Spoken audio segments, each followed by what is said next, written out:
Two to the power sine square theta plus two to the power cos square theta সর্বনিম্ন মান বা লঘিষ্ঠ মান কত? চারটি অপশন দেওয়া আছে। এই টাইপের অঙ্ক খুব ইম্পর্টেন্ট। তো এটার জন্য আমরা কিসের সাহায্য নেব না? উই নো, আমরা জানি যে arithmetic mean greater than equal to geometric mean. এখন অ্যারিথমেটিক মিন জিওমেট্রিক মিন কি? যদি x আর y অ্যারিথমেটিক মিনে বা যদি অ্যারিথমেটিক মিনে থাকে তাহলে তার ভ্যালু হয় x প্লাস y বাই 2 এবং এই জিওমেট্রিক মিন কি হবে? Root over of xy। তো এই অ্যারিথমেটিক মিন জিওমেট্রিক মিনের থেকে সমান অথবা বড়, তাহলে এখানে গ্রেটার দেন ইকুয়াল টু চিহ্ন লাগবে। তাহলে এর লঘিষ্ঠ মান বার করার জন্য আমরা এই নিয়মের কাজে লাগাবো।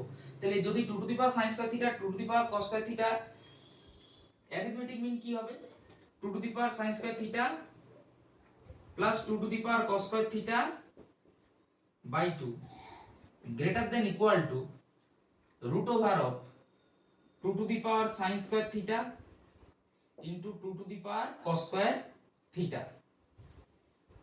দিস ইমপ্লাইজ এই দুইটাকে এদিকে নিয়ে যাচ্ছি, তাহলে two to the power sine square theta plus two to the power cos square theta greater than equal to 2 root over of two to the power, দেখো এখানে বেস গুলো একই আছে, তাহলে পাওয়ারে পাওয়ারে কি হয়?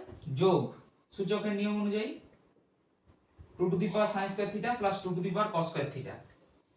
তাহলে two to the power sine square theta plus two to the power cos square theta greater than equal to, এখানে 2 আছে আর এখানে রুট 2, তার power sine square theta plus cos square theta, sine square theta plus cos square theta মানে 1 হয়, তাহলে এখানে 2 এর পাওয়ার 1 মানে 2, তাহলে এটা 2 রুট 2 রইল। তার মানে কি? এই 2 to the power sin square theta plus 2 to the power cos square theta greater than equal to 2 root 2, মানে হয় এই টার্মটা 2 রুট 2 এর সাথে সমান অথবা তার থেকে বড়। তার মানে কি? সবথেকে ছোট ভ্যালু তো 2 রুট 2, তাহলে এর সর্বনিম্ন মান বা লঘিষ্ঠ মান 2 root 2। Option B is the right.